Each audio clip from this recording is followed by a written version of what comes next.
tem que ser puro. Né? Então diz assim o texto. Eu vou ler na versão da linguagem de hoje. A linguagem de hoje é muito boa porque a gente termina de ler e já está explicado. Né? Diz assim. Eu, quando leio a palavra, não me leva mal. Eu gosto que haja silêncio, porque quando eu estou lendo, falando, alguém fala e paro de falar. Bom, eu paro de falar e eu deixo as pessoas falarem, porque eu não gosto de atrapalhar as pessoas. Tá? Então diz assim: quem ama é paciente e bondoso. Quem ama não é ciumento, nem orgulhoso, nem vaidoso. Quem ama não é grosseiro, nem egoísta, não fica irritado, nem guarda mágoas. Quem ama não fica alegre quando alguém faz uma coisa errada, mas se alegra quando alguém faz a coisa certa. Quem ama nunca desiste, porém suporta tudo com fé, esperança e paciência. E quando nós lemos esse texto aqui, eu acho ele simplesmente muito bonito. Mas ao mesmo tempo que eu acho ele lindo, e a gente vai lendo, parece que ele incomoda alguma parte do versículo, incomoda uma pessoa, incomoda a outra. Mas quando a gente se sente incomodado por um texto da Bíblia, é porque normalmente nós vivemos na contramão daquele texto, né? Então ele está indo para a direita, ele está indo para a esquerda. Ele, quando está subindo, nós estamos indo para baixo. E quando ele está descendo, nós estamos indo para cima. Então, se nós vivemos uma vida diferente, normalmente contrária ao que a Bíblia diz, isso naturalmente, é muito natural, ela nos incomoda, mesmo que esse texto não seja pregado. Não é? E aí, por que ele incomoda? Porque nós vivemos num mundo muito contaminado de ativismo, contaminado da pressa, contaminado de trânsito, contaminado de tantos problemas, que a gente escuta um texto desse aqui e começa a, às vezes, ou quando não se sente acusado, se sente culpado, ou se sente devedor, porque nós corremos tanto, trabalhamos tanto, pensamos em tantas coisas, que parece que não dá tempo de amar. Mas amor é uma obrigação de cada um de nós, porque amar é um mandamento. E não somente amar a pessoa com quem nós fizemos uma proposta de casamento, não é? Nos propusemos a nos envelhecer com essa pessoa, viver com ela até que a morte nos separe. Não é só por isso. Amar é amar a todas as pessoas que estão ao nosso redor. E aí há quem diga que não é possível amar pessoas ruins. E eu digo a você que é possível, primeiro porque Jesus não iria mandar, porque amar é um mandamento, ele não iria mandar alguma coisa que nós não fôssemos capazes de fazer. Então, esse é um mandamento de Jesus. E outra coisa também, quando eu amo, eu não amo porque eu senti, eu amo porque eu decidi. Então, eu decidi obedecer o mandamento de Jesus e amo porque eu decidi amar. Eu costumo dizer na igreja que amar é uma tomada de decisão. Então, você decidiu amar, você decide não amar. Então eu interrompo daqui para frente, não quero amar mais. A decisão é sua, porque nós somos totalmente livres. Agora, o amor, ele não está sozinho. Ele está normalmente envolvido com uma coisa, quando se trata de casamento, ele está diretamente relacionado com aliança. O casamento é uma aliança. E a Bíblia mostra o seguinte, que a aliança é uma coisa para não se romper. E aí criaram, muito bem pensado, um anel para representar a aliança. Primeiro, uma aliança ela tem valor. Então criaram essa aliança figuraram, representaram com um anel de ouro. Então, tem valor. Segundo, aliança, entende que ela não deve ter fim. Então, você pega esse anel que representa, você não vê aonde começou, e também não vê aonde terminou. Já não é assim uma aliança de ouro? Você não vê emenda, não vê onde começa, não vê onde termina. Outra, aliança de ouro, a gente precisa cuidar. Se é de ouro, a gente cuida. Então ela está sempre polida, sempre brilhando. Por quê? Porque ela representa um relacionamento que precisa ser nutrido, cuidado, precisa brilhar. Se você não cuida, fica fosco. E é assim também com o relacionamento. Quando não se cuida, o relacionamento vai perdendo o seu brilho. Para brilhar, tem que usar um caol, uma flanelinha, alguma coisa para limpar ouro, para polir. Ou seja, é o trabalho. Uma aliança requer atividade em prol dela, uma ação a favor dela. Nós não podemos ter a manutenção da aliança, ela não acontece por si só. Ela depende das partes. Tanto uma parte quanto a outra precisam cuidar desta aliança. Quando a Dionete falou comigo, pastor, não esquece, que dia mesmo? Dia 19, né?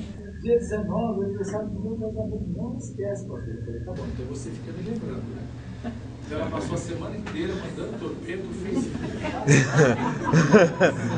Você tá doido. Bom dia. É hoje, pastor. Ou seja, ela estava preocupada, não estava preocupada com esse dia de hoje? O pastor não esquecer. Porque todo mundo arruma um compromisso para mim. Eu falei, fala com a secretária. Ela tem que manter eu na sua agenda. E tal, né? E surgem os imprevistos. Essa semana eu participei de 2 velórios. Esta semana, de 2 velórios de jovens. Ontem à noite, fui no cemitério 23h45, eu cheguei 23h50, cheguei no cemitério. Eu estava vindo da faculdade e aí me mandaram um torpedo, eu olhei e já entrei à direita. Já desci do cemitério e parei ali. Saí de lá mais de 2 horas. Li mais de 3. E aí, quando deu, acho que meio-dia e tal, tinha uma mensagem lá. Hoje, na rua João Del Papa, número 81, apartamento, tudo, endereço completo lá, né? Festa de aniversário e tal, será no salão de festa, né? Procurar Maria Conceição, Maria Solange, né? E tal, tudo registradinho, a preocupação deles. Maria Solange, tudo bonitinho. E no dia a dia?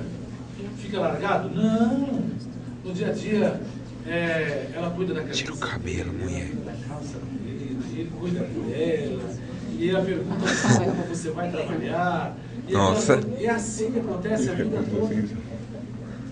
E tem que ser paciente. Você imagina quantas coisas se repetiram durante esses últimos 15 anos. E tem pessoas que dizem assim, eu não tenho paciência para ficar repetindo. Mas no casamento as coisas se repetem. Muitas coisas se repetem. Não é? Então tem que ter um dom assim de atendente de McDonald's, né? E procurar fazer tudo sempre igual, né? Sempre do mesmo jeito. E não pode deixar relaxar. Porque se relaxar, perde a clientela. Então, a mesma coisa, a esposa tem que fazer a mesma coisa. Imaginou, 15 anos, tendo a mesma preocupação. O Mário, 15 anos, tendo a mesma preocupação. Não é? E não pode deixar a peteca cair. Não pode parar de beijar. Não pode parar de abraçar. Não pode parar de cuidar. Porque o dia que parar, estranha. Ou não? Só de parece para beijar, parece. Ele continua beijando? Então não pode parar. Tia, sai da frente. Certo? E isso é lei, porque é ingrediente. Vocês viram aí o texto que nós lemos? Nós lemos capítulo 13 de 1 Coríntios, e no versículo 4, 5, 6 e 7, tem 15 características do amor. 15 em apenas 4 versículos. Mas eu vou rapidamente falar para vocês um comentário curto, só de 5. E vamos orar, vamos agradecer a Deus pela vida deles, né? Mas vou pegar aqueles que estão diretamente, intimamente ligados ao aniversário de 15 anos de casado. Não é? Quem ama é paciente. O que significa isso? Quem ama não tem pressa. Ok? Sim ou não? Quem ama não tem pressa. Quem ama verdadeiramente quer conhecer melhor o seu companheiro. E será que a Dionete já conhece o Mário? Total? Será que o Mário já conhece a Dionete totalmente? Não, ele não conhece. Porque cada dia é um novo dia, novas experiências, né? Novas reações, situações novas, e aí ele vai conhecer reações novas, ela vai conhecer reações novas, de maneira que dificilmente nós vamos conhecer totalmente o cônjuge, né? Em apenas 15 anos. Porque esse casamento, ele é apenas um casamento adolescente. Só 15 anos. Opa, mãe dela. Aliás, eu disse para o Dionete, para o Mário, que que ela deveria se chamar Esperança. Que ela é a esperança para o Mário, porque o Mário fazem 15 anos que está esperando ela crescer, né? Isso é bom, né? E ela é pequenininha, e ele crê que ela vai crescer, ele está esperando esse momento. E ele vai esperando, ele tem paciência, e né? Continua esperando. Né? Então, amar não é uma coisa simples. Amar é ter paciência. É fundamental ter paciência. O segundo aqui é que o amor é filmando. Imagine, você amar, se você realmente ama, você é bom todos os dias, todos os meses, todos os anos. Nós temos nossas fraquezas? Temos. Nossas falhas? Temos. Mas a bondade não pode faltar. Né? Então, quem ama é bondoso.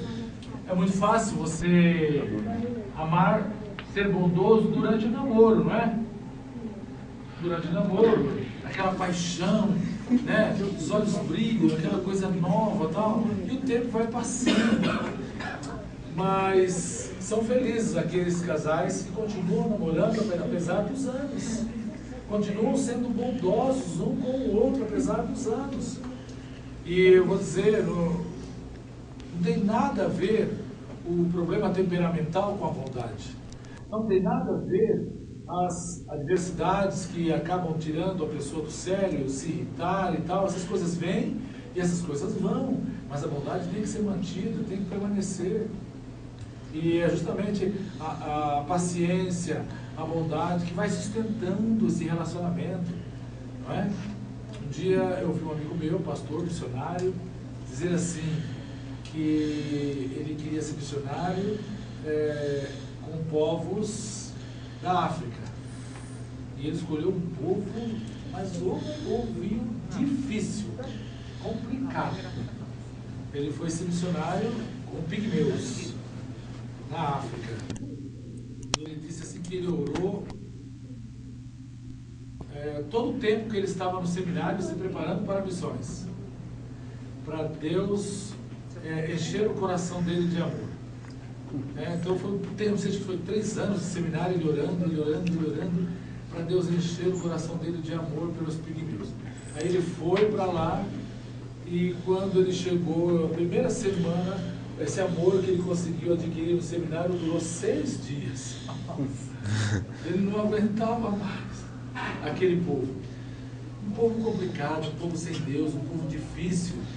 Um povo cuja alimentação era rato com pimenta. Não era preá, era rato mesmo. Ele prendeu esse testemunho na nossa igreja. Né? E eu falei para ele, perguntei para ele, quando acabou o seu amor? Ele falou, o amor de Deus continua. A Bíblia diz que o amor de Deus tem sido derramado em nossos corações. Nós não somos tão amantes assim, mas o amor de Deus vai nos completando, vai nos suprindo. E se realmente está faltando amor em alguém, o amor de Deus pode completar esse amor. Né? O amor de Deus, ele é de fato derramado em nossos corações. O que mais? Ó, o terceiro dos 5 que eu falarei, né? Quem ama não é ciumento. Quem ama verdadeiramente confia no cônjuge, deixa o cônjuge respirar. E o amor tem que ser mútuo, porque um precisa confiar no outro, seja qual for a circunstância. E essa confiança faz com que o casamento atravesse o tempo, avance a linha do tempo. Mas ambos precisam ter o seu espaço e precisam ser confiados. Precisa haver confiança, precisa haver respeito e confiança. Tá? Então o amor não pode ser ciumento, não pode aprisionar, não pode cercar a ponto do outro não poder respirar. Cada um precisa ter o seu tempo, o seu espaço, e todos precisam servir a Deus, amar a Deus, depender do Senhor. Um confia no outro, os dois confiam em Deus. Esta é uma aliança dupla. Por que dupla? Há uma aliança entre marido e mulher. E há uma aliança entre o casal e Deus. O cordão de 3 dobras não se rompe facilmente. Não é? O quarto ponto é: quem ama não é egoísta.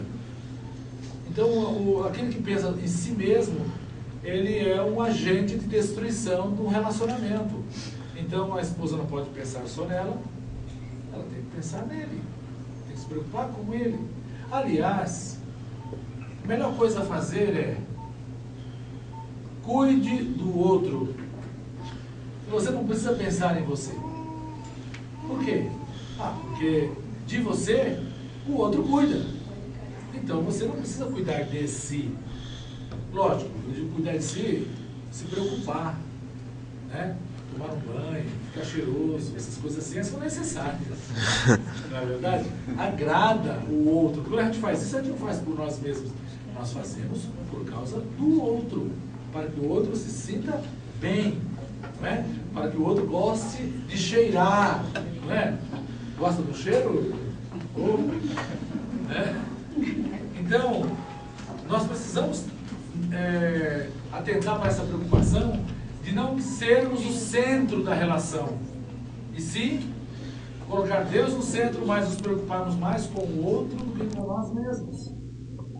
Que é a quarta preocupação que eu ia dizer para vocês. E a quinta é: quem ama não fica irritado. Gente, nós dizemos, parece que nunca vivemos uma época com tanta irritação como vivemos hoje. Qualquer coisa parece que irrita. Nos irritamos com muita facilidade. E amar é realmente estar vigiando nessa questão. O texto ele termina assim no versículo 7. Nas versões mais tradicionais, tudo... Estão lembrados, não? Tudo? Tudo? Não. Tudo crê e tudo? Vamos tentar, todos juntos aqui, aqueles que pelo menos uma vez na vida leram 1 Coríntios capítulo 13, vamos tentar recuperar, trazer à memória esse texto, né? Quem ama tudo Suporta. O amor tudo sofre. Entendeu? O amor tudo Não. sofre. Tudo crê. Tudo